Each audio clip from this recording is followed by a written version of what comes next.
Good morning students. आज अपने geomorphology of third desert के बारे में स्टडी करेंगे।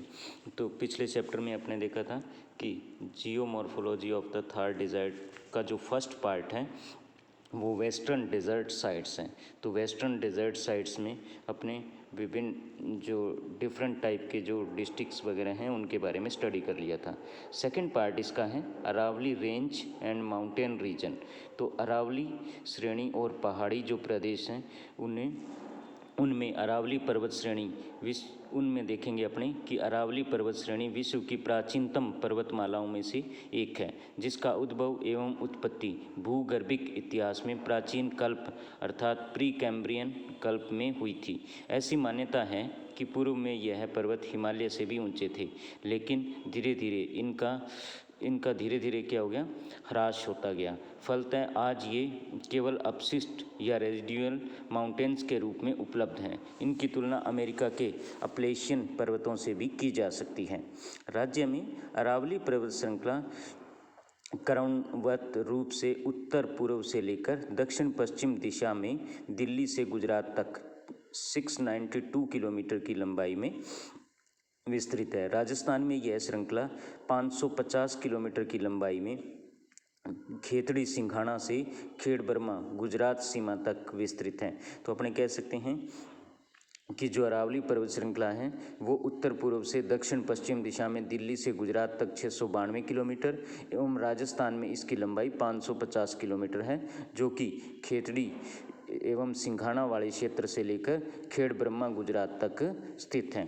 कई जगह पर यह छोटी छोटी पहाड़ियों के रूप में भी विस्तृत हैं। यह पर्वत श्रेणी राजस्थान को दो असमान भागों में बांटती हुई यहाँ के भौतिक, आर्थिक, सामाजिक एवं सांस्कृतिक जीवन को काफ़ी हद तक प्रभावित करती हैं। इस श्रेणी का स्वरूप अजमेर में सिरोही एवं गुजरात तक एक तानपुरे की तरह है, जो कि ऊपर से संकरी एवं नीचे से विस्तृत रूप में फैली हुई है।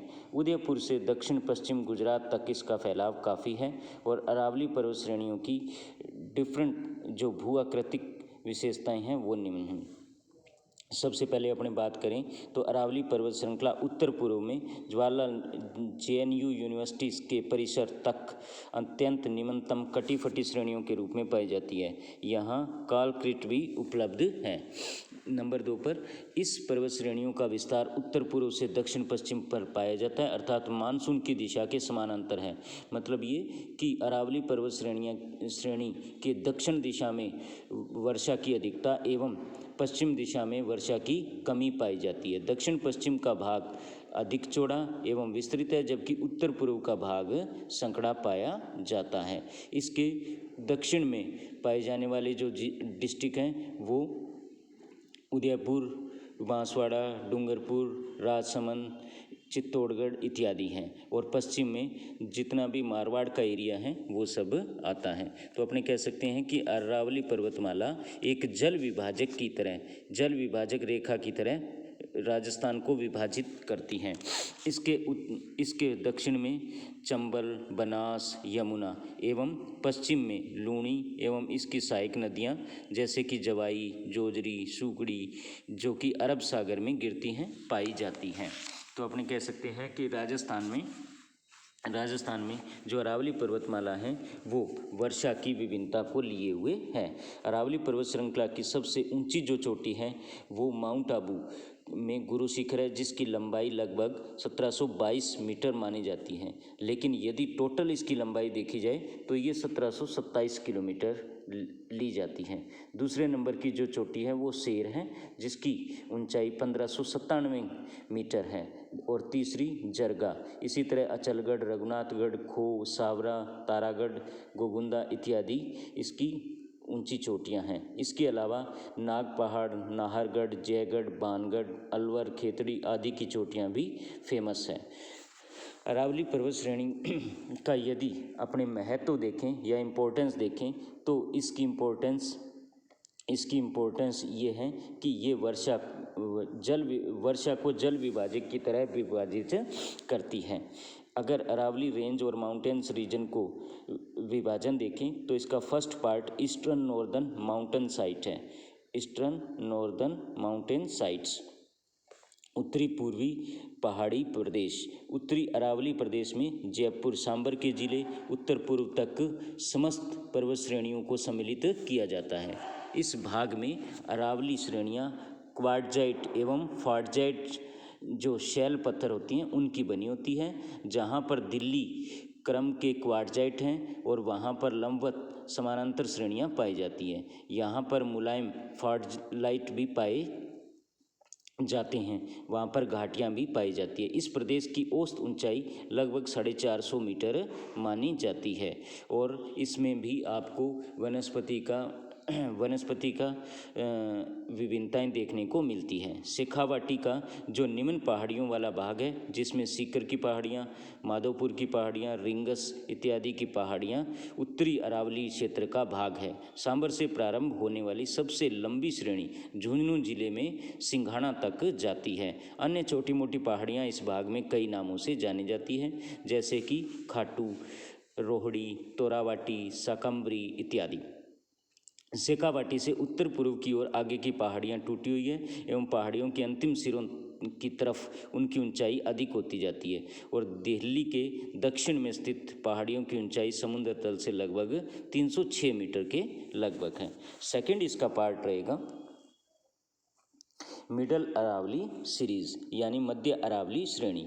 उत्तर पूर्वी अरावली श्रेणी के दक्षिण पश्चिम में स्थित अरावली श्रेणी की पहाड़ियाँ मध्य अरावली श्रेणी के अंतर्गत आती है, जिसमें अजमेर तथा जयपुर जिले एवं टोंक जिले के पश्चिमी भाग की पहाड़ियों को इंक्लूड किया जाता है। इस क्षेत्र के उच्च प्रदेश पश्चिम में बिखरे हुए कंटकों के साथ सांबर बेसिन द्वारा, उत्तर में अलवर पहाड़ियों के द्वारा एवं पूर्व में करौली उच्च भूमि के द्वारा तथा दक्षिण में बनास मैदान द्वारा सीमाबद्ध है। अब अपने बात करें कि मध्य अरावली का जो क्षेत्र है उसे फिर से दो भागों में विभाजित किया गया। एक तो शेखावाटी की निम्न पहाड़ियाँ जिसमें झुंझुनू, सांभर और सीकरवाड़ा एरिया आता है, और दूसरा है मेरवाड़ा की पहाड़ियाँ। तो मेरवाड़ा की जो पहाड़ियाँ उसमें मारवाड़ के मैदान को मेवाड़ के उच्च पठार से अलग करने वाली जो पर्वत श्रेणी है उसे मेरवाड़ा की पहाड़ियाँ कहते हैं, जो अजमेर शहर के समीपवर्ती भागों के पहाड़ियों के समानांतर अनुक्रम में दृष्टिगोचर होती है। यदि इसका तीसरा पार्ट देखें अपने तो मेवाड़ माउंटेन सीरीज आती है और इसके साथ साथ इसमें बोराट के जो पठार हैं वो भी आते हैं, तो इन्हें मेवाड़ माउंटेन सीरीज या बोराट के प्लेटू कहा जाता है। तो इस भाग में अरावली श्रेणियाँ अधिक विस्तृत एवं एक हाथ के पंजे के समान फैली हुई पाई जाती है और यह भाग उदयपुर, डूंगरपुर एवं सिरोही जिलों में फैला हुआ है। तो यह मेवाड़ वाला जो पार्ट है वो उदयपुर, डूंगरपुर एवं सिरोही में फैला हुआ पाया जाता है, लेकिन पूर्वी सिरोही एवं पूर्वी उदयपुर का कुछ भाग इसमें सम्मिलित नहीं किया जा सकता। यहीं से भारत की महान भारतीय जल विभाजक रेखा उदयपुर से मुड़ने पर दक्षिण पश्चिम की ओर चली जाती है। माउंट आबू के अतिरिक्त अरावली पर्वत श्रेणी का उच्चतम भूभाग उदयपुर के पश्चिम से कुंभलगढ़ एवं गोगुंदा के बीच एक पठार के रूप में पाया जाता है। स्थानीय भाषा में देखा जाए तो इस भाग को कुंभलगढ़ एवं गोगुंदा वाले जो भाग हैं इस पार्ट को बोराट के पठार के नाम से भी जाना जाता है और इस पठार की ऊंचाई लगभग 1225 मीटर के लगभग पाई जाती है तथा इसकी सभी चोटियों की औसत ऊंचाई अगर देखें अपने तो ये 1300 मीटर के लगभग पाई जाती हैं। जबकि यहाँ पाई जाने वाली जो जरगा पर्वत श्रेणी की हाईएस्ट जो पीक पॉइंट है वो 1431 मीटर पाया जाता है। अगर अपने चौथा पार्ट देखें इसका तो माउंट आबू वाला एरिया आता है। आबू पर्वत खंड जिसे बोलते हैं, आबू पर्वत खंड अरावली का सबसे बेस्ट पार्ट अपने कह सकते हैं, जो समुद्र तल से करीब 1200 मीटर से भी अधिक ऊंचा है और इस भाग में ग्रेनाइट खूब बड़ी मात्रा में पाया जाता है। इसीलिए इसे एक बेंतोलिथ की संज्ञा यानी इसे ग्रेनाइट पाए जाने के कारण इस भाग को बेंथोलिथ कहा जाता है। स्थलाकृति की दृष्टि से इसे एक विशाल इंसेलबर्ग भी कहा जाता है। आबू पर्वत खंड 19 किलोमीटर लंबा एवं 8 किलोमीटर चौड़ा है, यानी आबू पर्वत की अगर लंबाई देखी जाए तो 19 किलोमीटर है और जबकि इसकी जो चौड़ाई है वो लगभग जो है वो 8 किलोमीटर पाई जाती है। यह एक अनियमित प्रकार का पठार है जो कि एक प्रक्षेपित चोटियों से घिरा हुआ है। आबू पर्वत खंड की सबसे ऊंची चोटी गुरु शिखर है, जो मैं पहले बता चुका हूँ, जिसकी ऊंचाई जो है 1722 या 1727 मीटर के लगभग है। आबू पर्वत से सटा हुआ जो पार्ट है वो उड़िया पठार या आबू रोड से लगभग 160 मीटर ऊंचा है तथा गुरु शिखर से नीचे की ओर है। जेम्स टॉड ने जिन्होंने एंटिक्विटीज़ ऑफ राजस्थान लिखी थी, इन्होंने गुरु शिखर की एकांतता को या इसकी शांति को देखते हुए इसे संतों का शिखर भी कहा है।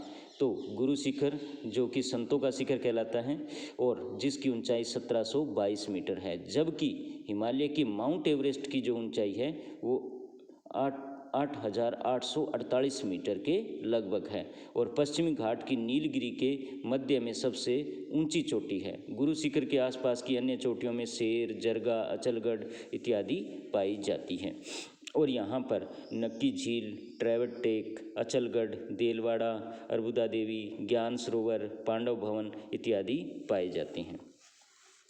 नेक्स्ट यदि अपने बात करें तो ईस्टर्न प्लेन या पश्चिमी का जो मैदानी भाग है तो पश्चिम का जो मैदानी भाग है वो एक बहुत ही अधिक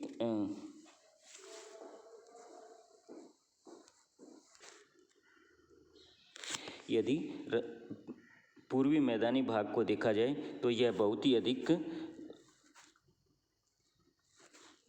ही अधिक उपजाऊ भाग है। राजस्थान प्रदेश का पूर्वी हिस्सा एक समतल मैदान के रूप में विस्तृत पाया जाता है। यह मैदान पश्चिम से पूर्व 50 सेंटीमीटर की समवर्षा रेखा के रूप में विभाजित होता है, यानी यहाँ पर औसत वर्षा का लगभग 50 सेंटीमीटर पाया जाता है। राज्य के 23.3% भाग को इस मैदान द्वारा घेरा गया है और यहाँ पर जनसंख्या की अधिकता भी पाई जाती है और जो वनस्पति है इसकी अधिकता भी देखी जाती है, क्योंकि यह गंगा एवं यमुना नदियों द्वारा निर्मित मैदान है एवं मैदान की दक्षिणी पूर्वी सीमा विंध्यन पठार द्वारा बनाई जाती है। इस मैदान के अंतर्गत चंबल बेसिन की निम्न भूमियां जैसे बनास का मैदान, मध्य घाटी तथा छप्पन का मैदान सम्मिलित किया जाता है। बनास का मैदान यद्यपि एक कांपीय भूभाग है, फिर भी ये एक समप्राय मैदान है जिसमें डूंगरपुर, बांसवाड़ा, प्रतापगढ़ एवं उदयपुर के मध्य का घाटी का मैदान एवं बंजर भूमियों की घाटियों का भी क्षेत्र पाया जाता है। यही कारण है कि इसे छप्पन के नाम से भी अपने बुलाते हैं। यह मैदान 3 सब यूनिट्स में डिवाइड किया गया है। सबसे पहले यदि बात की जाए तो चंबल बेसिन। चंबल राजस्थान की सबसे लंबी नदी के रूप में पाई जाती है और चंबल बेसिन को जन्म देने वाली चंबल नदी मध्य प्रदेश के मऊ के जो दक्षिण में मानपुर के समीप जानापाव जो पहाड़ियाँ हैं वहाँ से निकलती है एवं 84गढ़ के समीप एक गार्ज को पार करते हुए राजस्थान में प्रवेश करती है। यह नदी अपने उद्गम स्थल से लेकर यमुना में मिलने तक अनेक प्रकार की जो स्थलाकृतियाँ होती है या विभिन्न प्रकार की आकृतियों का निर्माण करते हैं, जिनमें गार्ज, नदी कगार, जलप्रपात और नीक पॉइंट्स भी पाए जाते हैं। चंबल बेसिन उत्खात स्थलाकृतियाँ या अपने कहें कि बैडलैंड टोपोग्राफी हेतु संपूर्ण भारत में जानी जाती है, जो इस प्रदेश में काफ़ी अच्छी तरह से विकसित हैं। इसकी संपूर्ण घाटी में नवीन कांपीय जमाव भी पाए जाते हैं। इसके अलावा चंबल घाटी की स्थलाकृतियाँ पहाड़ियों एवं पठारों से निर्मित है। इस बेसिन का कुल एरिया 4500 वर्ग किलोमीटर में पाया जाता है और इस बेसिन के अंतर्गत कोटा, बूंदी, उदयपुर, बांसवाड़ा, डूंगरपुर इत्यादि के ज़िले आते हैं, जिसमें सबसे अधिक महत्वपूर्ण चंबल बीहड़ पट्टी 480 किलोमीटर की लंबाई में कोटा से यमुना के संगम तक विस्तृत पाई जाती है। नेक्स्ट यदि बात करें बनास का बेसिन या बनास का मैदान है, इस नदी को वन की आशा के नाम से भी जाना जाता है। बनास बेसिन की सीमा पश्चिम से 50 सेंटीमीटर की वर्षा रेखा पर सेम चंबल की तरह ही विभाजित है। बनास तथा इसकी सहायक नदियों में खारी, मोरेल और सोड्रा, बेड़च, बजायन, गोलवा इत्यादि पाई जाती हैं। यह करौली के मैदान के नाम से भी जाना जाता है। उत्तर में इसकी सीमा अलवर पहाड़ी द्वारा तथा पूर्व में विंध्य कंगार द्वारा सीमांकित है। इस बेसिन की औसत ऊंचाई 280 मीटर से 500 मीटर के लगभग पाई जाती है। देवगढ़ के समीप लगभग 582 मीटर देखी जा सकती हैं। और इस बेसिन के अंतर्गत उदयपुर, पश्चिमी चित्तौड़गढ़, भीलवाड़ा, टोंक, पश्चिमी सवाई माधोपुर, अलवर के दक्षिणी भागों में पाई जाती है। और इस बेसिन में यदि बात करें अपनी फसलों की तो मूंग, उड़द, वीट, ग्राउंडनट, बार्ले, मस्टर्ड इत्यादि देखने को मिलते हैं। नेक्स्ट है मालपुरा या करौली का मैदान, या इसे 56 का बेसिन भी कहा जाता है। यह क्षेत्र माही नदी के सहायक नदियों के द्वारा सिंचित है। माही नदी की सहायक नदियों का ढाल प्रवणक में अति तीव्र है यानी तेज है, और इतना अधिक तेज है कि यह दिखाई नहीं देता है। और इस नदी के अंतर्गत प्रतापगढ़ एवं बांसवाड़ा, प्रतापगढ़, डूंगरपुर एवं बांसवाड़ा जिलों को लिया जाता है। और प्रतापगढ़ एवं बांसवाड़ा के बीच के भाग में जो 56 विलेजेस हैं उन्हें 56 के मैदान से भी जाना जाता है। तो इस तरह अपने देखते हैं कि जो 56 का बेसिन है उसमें उदयपुर का दक्षिणी पूर्वी भाग, दक्षिणी बांसवाड़ा, दक्षिणी चित्तौड़गढ़, प्रतापगढ़ एवं डूंगरपुर को सम्मिलित किया जाता है। नेक्स्ट है eastern southern Hadoti plateau. Rajasthan के 9.6 पार्ट को घेरे हुए यह पठार चंबल नदी के सहारे पूर्वी भाग में विस्तृत है। यह मेवाड़ मैदान के दक्षिणी पूर्वी में एवं उत्तर पश्चिम में अरावली की महान सीमा भ्रंश पर सीमांकित है और राजस्थान की सीमा के पार तक फैला हुआ है। जब तक बुंदेलखंड के पूर्ण विकसित कगार दिखाई नहीं देते, हाड़ौती के पठार के अंतर्गत ऊपर माल का पठार एवं मेवाड़ का पठार, जिसमें राजनीतिक दृष्टि से यदि देखा जाए तो झालावाड़ से बूंदी और कोटा, चित्तौड़गढ़, भीलवाड़ा और बांसवाड़ा के कुछ भागों को सम्मिलित किया जाता है। यह पठारीय भाग आगे चलकर मालवा के पठार में भी मिल जाता है। इस क्षेत्र का अधिकांश भाग चंबल नदी तथा इसकी सहायक नदियों जैसे काली सिंध, परवान एवं पार्वती के द्वारा सिंचित हैं। अतः कृषि के संदर्भ में यह राजस्थान का मेन पार्ट है एवं इसका ढाल दक्षिण से उत्तर की ओर पाया जाता है और इसे दो भागों में विभाजित किया गया है। एक तो विंध्यन कंगार भूमि और दूसरा डेक्कन लावा का पठार। तो अपने देख सकते हैं कि राजस्थान में विभिन्न प्रकार की जो हैं स्थलाकृतियाँ पाई जाती है और राजस्थान का दक्षिणी भाग जो है वो काफ़ी सिंचित एवं पश्चिमी एवं उत्तरी भाग डेजर्ट से घना है और यहाँ पर जो वर्षा की कमी पाई जाती है, जबकि दक्षिणी भाग में वर्षा की अधिकता देखने को मिलती है।